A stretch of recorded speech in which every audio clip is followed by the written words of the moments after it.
Okay. Ancient Gifts, Chapter 2. Shouting from the Bathroom. Ida lay awake in her nest, gazed unfocused at the ceiling. She was up far earlier than she usually was. Granted, that was because she had barely slept at all the night previously, but still, awake she was. It was frustrating. Every time she felt like she was about to fall asleep, she felt the cold, hard numbness of stone creeping up her body, and instantly she would be awake again in a cold sweat. It was stupid, really. Wasn't like she it wasn't like she almost died yesterday. Oh right. She did almost die yesterday, and would have if it weren't for Luz. Ida sat up a little, looking into the far corner of the room. It was in that corner where, just a few short months ago, she awoke from her curse to see Luz drawing symbols on paper and turning them into lights, as if she wasn't doing something impossible. She smiled at the memory. Luz was always doing impossible things, from existing as a human in the demon realm, to learning magic as a human, to fighting the Emperor to a standstill. It seemed like every time Luz saw something impossible, she would just look it in the eye and say, "I'ma do it!" And then she would do it. And everyone else would be left wondering how. It was funny to her now that there was a time where she saw Luz as nothing more than a means to an end, as simply a key to a lock that she couldn't open. Now she was left wondering what she'd been doing with her life before then.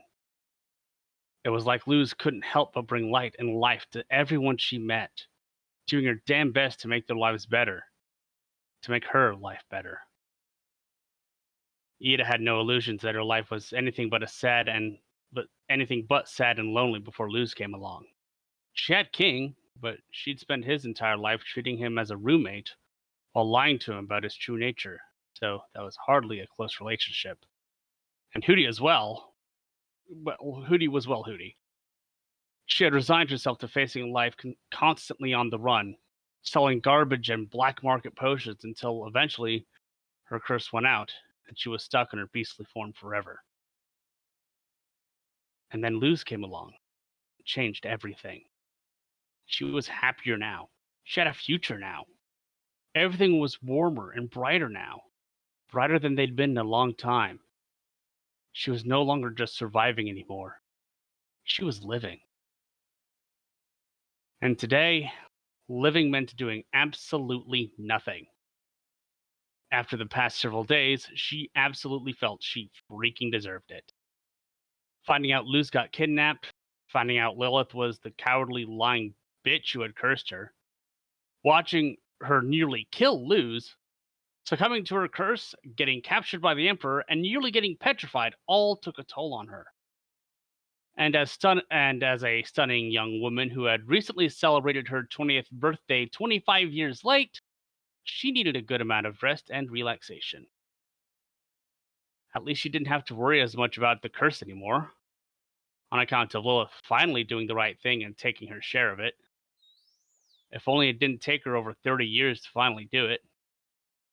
Oh, and her almost dying. That too. And the kidnapping. Can't forget the kidnapping. She heard movement from downstairs. Speaking of kids and napping, or rather them doing it no longer, it sounded like Luz was awake, which was confirmed when she heard the water start to run, followed by a yelp and a crash. Huh, Luz had probably tripped on one of King's bath toys again. It wouldn't surprise her. Luz was prone to accidents and had a knack for getting into trouble. But given that she wasn't currently screaming her head off, she was probably fine. Ida! Well, never mind then. There went her plans of doing absolutely nothing. Time to see what all the fuss was about. Ida slowly clambered out of the nest, joints popping as she got to her feet and stretched, before finding her slippers and heading downstairs to the bathroom. Luz, are you okay? I heard you yell, she called. No response. No sound except the sound of the faucet running. Okay, this was strange. She knocked again. Kiddo, are you in there? Answer me. Still no response. Something is wrong. She needed to get in there. Now. All right, Luz, I'm coming in. Hope you're at least dressed. Ida steeled herself before barging in, ready for anything. She wasn't ready for what she found inside. A dark skinned, dark haired figure, probably a teenager given the height and build, was hunched over against the sink cabinet, shaking like a leaf in a boiling storm. Their face was hidden behind trusses of curly brown hair from which the pointed ear of a witch peeked. But most noticeably, she was wearing Luz's clothes, the purple hoodie and black leggings, with denim shorts stretched against their taller frame. However, before any of these could register to Ida, the figure looked up, revealing a pair of golden eyes, tear-filled and wide with panic, set on a very familiar face. "I- Ida? Luz?" Ida gasped, sprinting forward and coming to her knees before her very panic-stricken apprentice. "Are you all right?" Luz didn't answer. She just dove forward, hugging Ida tight as she broke into gasping sobs, her hands desperately clinging onto Ida's sweater with a vice grip. She had never seen Luz this scared. No, terrified before. Not even during her duel with Lilith at the Emperor's castle. And it honestly shook her to see her kid in this state. Ida hugged her back, desperately trying to comfort her. It was in holding her close that Ida felt Luz's heartbeat, and her blood ran cold. She knew what human heartbeats were like. A while back, they had used some human contraption to listen to each other's heartbeats. She had a very vivid memory of placing the cup to Luz's chest and hearing a distinct two-beat rhythm. Before they switched, and Luz listened to her own heartbeat, beating in a three-beat rhythm. And right now, Ida felt Luz's heart hammering away at a fierce three-beat gallop, just like her own. The details of Luz's appearance hit her like a brick through a window. Pointed ears, golden eyes, fangs, and a heart with a three-beat pulse. Luz had turned into a witch. Oh, oh, Titan. The sound of the still running sink became deafening. She was no longer in the bathroom, but at the front door where Luz's friends had shown up without her, and accompanied by Lilith's staff, and a challenge to a witch's duel. Something had happened to her kid. But this time there was no challenge to a duel, no easy way out where she could kick someone's ass and make it all better. She had no idea what to do. She was brought back to the moment by pinpricks of growing feathers. Oh no, she could not afford to do that right now. Luz was stressed enough as it was, and she didn't need to see the way her now pointed ears were pulled tightly back to see that. She transformed. Heck, if Luz realized that she was panicking too, then that would just make everything worse. She took a breath. She could panic later. Luz needed her now. Ida shifted herself so that Luz was in her lap, trying not to notice that her apprentice had gotten taller. "It's okay. You're okay. I'm here. I've got you," she whispered to Luz, rubbing soft, soothing circles into her back, remembering a certain bard with minty hair and a gentle voice doing the same for her a long time ago. Slowly, she felt Luz's grip on her sweater loosen, as her sobs subsided into sniffles. Good. She was calming down. However, next came the hard part.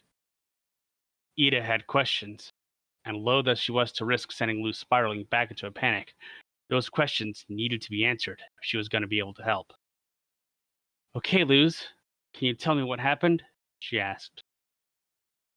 Luz sniffled. I I don't know," she responded shakily.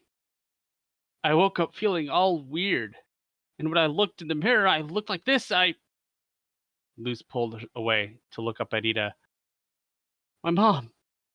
Ida, what am I going to tell my mom? Ida gently shushed her, patting her head. Hey, don't worry about that now.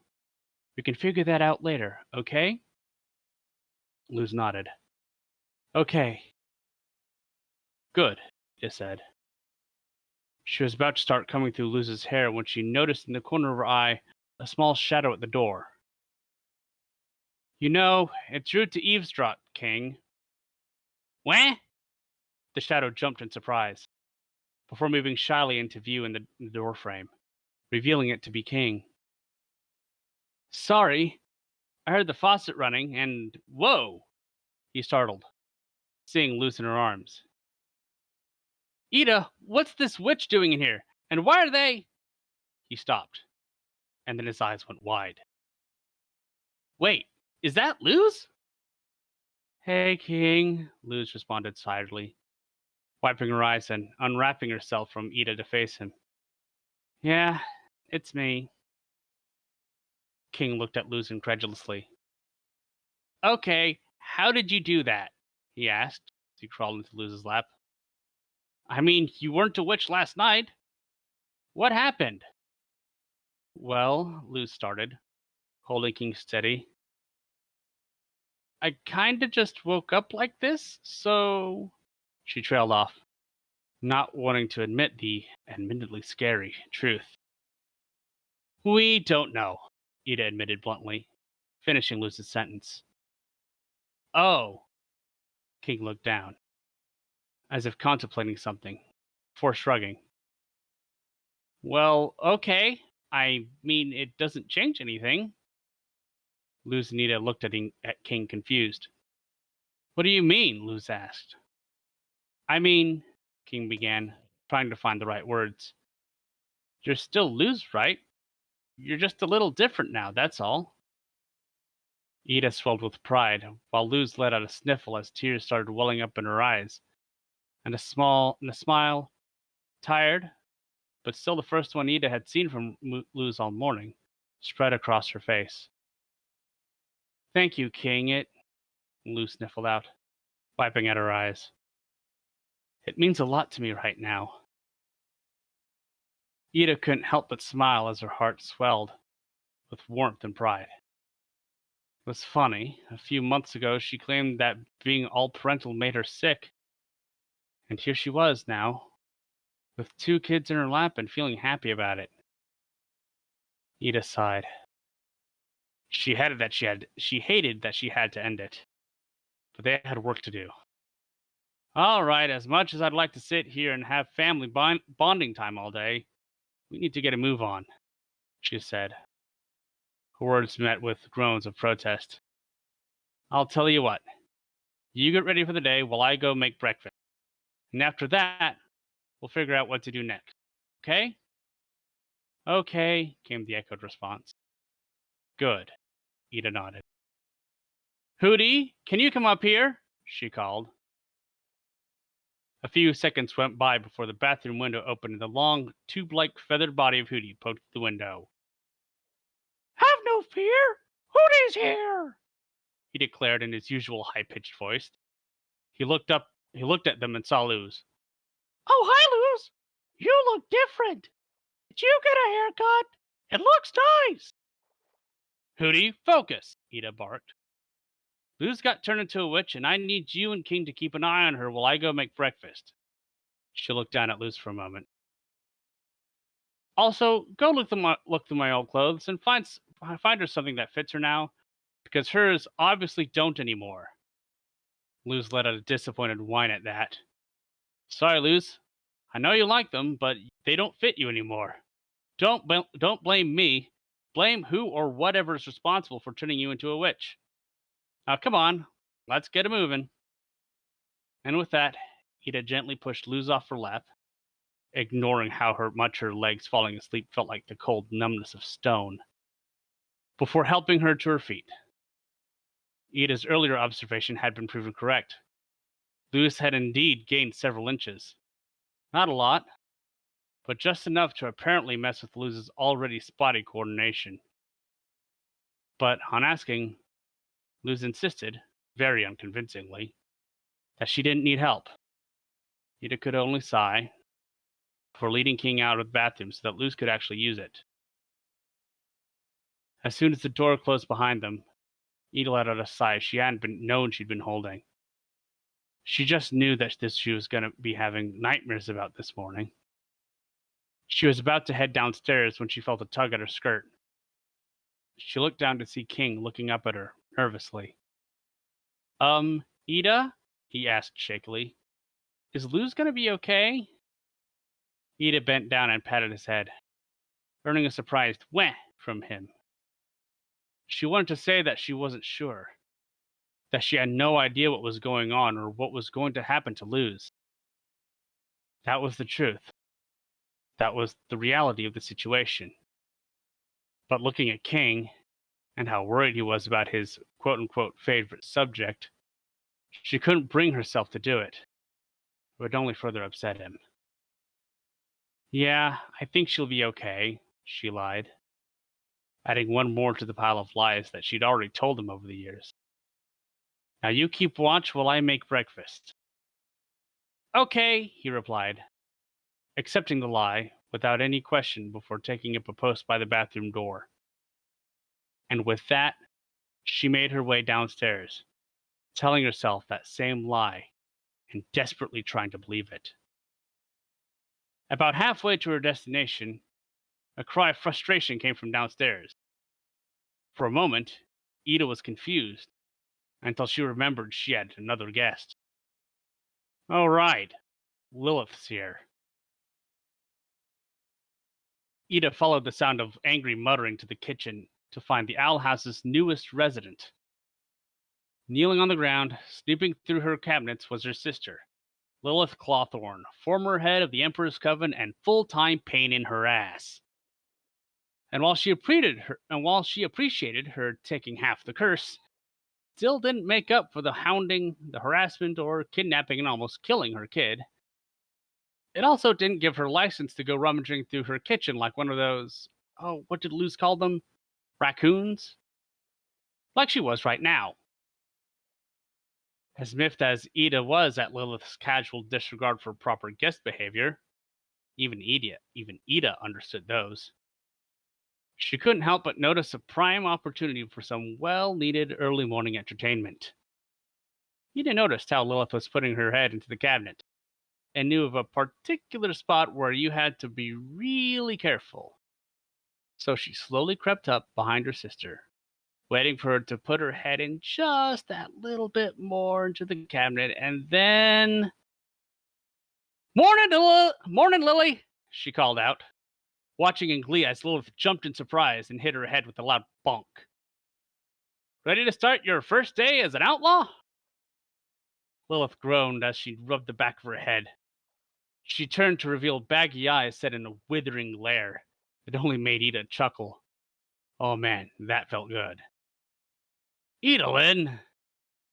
What? You're the one rummaging through my cabinets like a thief. What are you even looking for anyway? Ida asked with mirth before starting to collect what she needed to make breakfast, starting with the skillet hanging from the wall which she oiled before setting it on the stovetop to heat up. Steak and an egg sounded good. The kids deserve something warm and nice today. I'm looking for your percolator so I can make some coffee. Can you tell me where it is? Lilith asked. Your coffee demon is sick. Ida looked at the coffee maker on the counter. It was one she got in the human realm and then converted to work on ambient magic like the hot plate she owned. There's a pile of coffee grounds surrounding it, probably from her trying to feed it like a coffee demon. She gave an exasperated sigh as she walked past Lilith and opened the top lid of the coffee maker. Oh, Lilith said dumbly. But wait, why isn't it alive? It's a human realm coffee demon. Human appliances aren't alive, Ida answered, before pulling out the glass pot and presenting it to Lilith, for walking Lilith through how the human coffee maker worked. Once done, she walked to the fridge and pulled out a carton of griffin eggs and a pack of snakein. Snake is behind the door to the right of the stove. Also, Lilith, I know how you like your coffee, but we have to drink it too, so don't make it too strong, okay? Lilith let out a squawk of annoyance that sounded so much like a bird that Ida couldn't stop the fit of laughter that came out. After that, an awkward silence fell upon the kitchen as both of them worked on their own thing. Lilith preparing the coffee and Ida making breakfast. Neither of them knew what to do around each other anymore. It had been literal decades since they had been in the room together like this.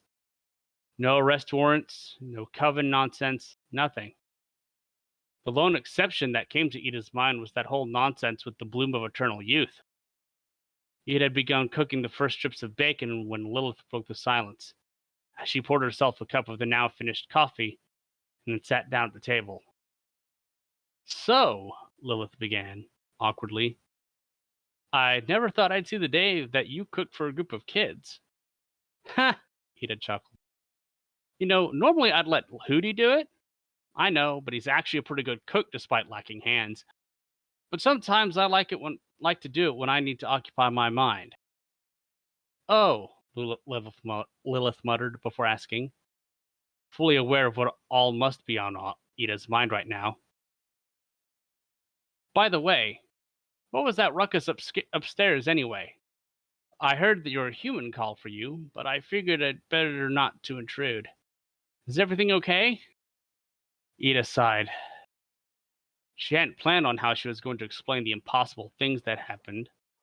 Honestly, it hadn't even crossed her mind. First of all, her name is Luz, not human. That was important. She had to remind Lilith that human was not her pet. And second, she paused for a moment, not knowing how to explain this properly, or even if she could. Then again, she didn't exactly have a choice. She was going to find out the moment Luz walked downstairs anyway.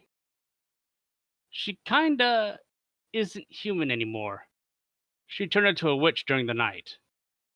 Lilith choked on her coffee. I I beg your pardon? You heard me, Ida said. Luz woke up this morning as a witch. We have no idea how or why, so don't ask. Also, please don't try to draw too much attention to it when she comes down. She's kinda not taking it well. Lilith was silent for a moment. You really haven't changed at all, have you, Edalyn? Ida turned to look at Lilith, confused. Oh, what? Oh, come on, Edalyn. I know you, Lilith said, amused. Anytime you don't want to talk about something, you just start spouting off random nonsense. Ida groaned in frustration, cursing her past self. Excellent decision making. Seriously, Lilith continued. You've always done it, and ever since we were kids. Lilith, I swear to Titan. But really, you're human, turning into a witch? Ha! Lilith laughed. That's a good one. Tell me, just how gullible do you think I am? Ida was about to turn around and remind her that she'd been gullible enough to spend decades believing that Bellows actually intended to heal her curse, when a voice came in from the hallway. Hey, Ida, Luz began as she entered the kitchen, with King right behind her heels, stopping as she noticed Lilith seated at the table. Her usual, and now too small for her, ensemble had been replaced by, of all things, one of Ida's Bad Girl Coven t-shirts and a pair of black sweatpants. Oh, morning, Lilith, she greeted nervously. Lilith stared at Luz for a moment, eyes wide and mouth forming a perfect O. Good morning, she started to return the greeting, only to stop at Ida's glare. I mean, good morning, Luz. Good morning, she trailed off. King, King supplied grumpily. My name is King. Forget it again and I'll feed you to my minions. Luz chuckled at King's declaration before looking between the two suspiciously. Is everything okay in here? She asked. Yeah, King added. You look ready to slit Lilith's throat. Ida heard Lilith's gulp from across the room, even over the sizzling snake and perking coffee. Don't worry about it. Lilith's just being dumb, she responded. Breakfast will be ready in a bit. Go watch some crystal ball in the living room. I'll get you when it's done. Heck yeah, come on, Luz. Let's go watch some scartoons, cheered King as he ran off to do just that. Luz hesitated, looking nervously between Lilith and Ida before joining him as well. The moment they were out of earshot, Ida sighed. It took a moment longer before Lilith was able to speak again. That that was, she stammered out. That was Luz, yes, Ida finished for her, pulling the last slice of snake-in out of the skillet and onto a waiting plate before taking it off the heat to let it cool for a moment. Oh, Titan, Lilith said. Yep, Ida answered, walking over to where she had left the eggs on the table and began cracking them into a bowl. Lilith sat there, still gobsmacked at everything. I was going to ask if she's using a concealment stone, Lilith said silently. But I think I already know the answer to that. She paused, thinking. If I didn't know any better, I'd ask if she was some sort of secret love child you had with Rain. Ida let out a snort at that. This is unprecedented. A human turning into a witch. You said she woke up like that? Yep, Ida confirmed. We don't have a clue as to what caused it, though. Lilith hummed and thought. Well, I have some ideas. Ida perked up with a smirk as she started to beat the eggs.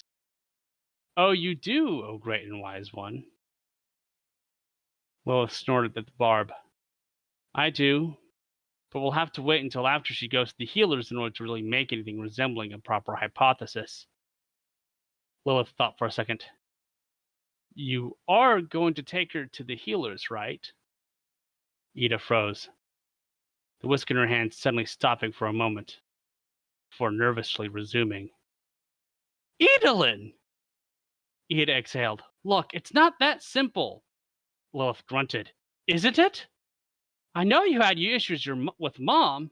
If it were just my issues with Gwendolyn, then I'd do it. Ida interrupted, saying her mother's name with so much contempt it made Lilith wince. Titan, I had my issues with Hexside, but when push came to shove, I still enrolled Luz there because it's what she wanted and it's what's best for her. She put the whisk down before picking up the bowl and carrying it back to the stovetop to pour into the snake and grease, putting it back on the heat and stirring it angrily with the wooden spatula. Then why? Lilith asked. Why not take her to a healer? It's because I can't, Lilith, Ida admitted. Every healer's office in Bonesboro is coven run, and you know damn well if she so much as sets foot in any of those, she's gonna wind up on a one-way trip to Hetty Cutburn to be cut open and studied. She pointed the spatula at Lilith, threateningly. Don't deny it, you know I'm right. Lilith raised her hands in surrender. I wasn't going to. Good. Another thing is that even if it wasn't the case, I can't afford to take her because it's so expensive. And even if that wasn't the case, they'd never let her in because she's associated with me, lest they be arrested for, and I quote, giving aid to a wanted fugitive. Lilith frowned. Surely things aren't that bad. I could take her if you wanted me to. I know a good healer just out of Latissa that I go to, and as head of the Emperor's Coven, I can ensure, Lilith, I can assure you, you won't be insuring shit, Ida interrupted. At Lilith's confused and affronted look, Ida continued. Have you forgotten why you're crashing on my couch? You betrayed the Emperor. You're not head of any covenant now. You're covenless. Ida looked as if she'd been struck, before shrinking down in realization. Oh. Right. That. She uttered sadly, finally registering what she had lost. Ida watched her reaction and sighed for what she felt like a millionth time that morning. One hell of a morning, but still. Okay, stop that. I already have to deal with one mopey child right now, and I don't need another. She looked at her scrambled eggs and then took them off the stovetop. Besides, I think I might have someone in mind. Lilith perked up, watching as Ida pulled some plates and silverware from the pantry. You, you do? Yeah, Ida said as she began setting the table. Her name's Viney. Luz told me about her. She's just a Hexide student, but wait, she's a student? Lilith exclaimed, aghast. Elin, that's absurd. Surely there are other options. But, Ida continued, ignoring Lilith's interruptions as she grabbed the mug and finally grabbed herself some coffee. She's a senior, top of her class, and most importantly, she's a multi-tracker, so she can be trusted to keep her mouth shut. I understand it's not exactly ideal, but we don't have much of a choice. Lilith groaned. I suppose so. Good. We'll run it by Luz after breakfast. Ida was satisfied, holding her mug. Speaking of which, I need to go tell the kids it's ready. As she turned to leave the kitchen, she took a sip of the coffee she'd just poured. The instant it touched her mouth, her eyes went wide before she spat it out in a huge spray. Lilith, she coughed. What did I tell you about the coffee? In chapter 2.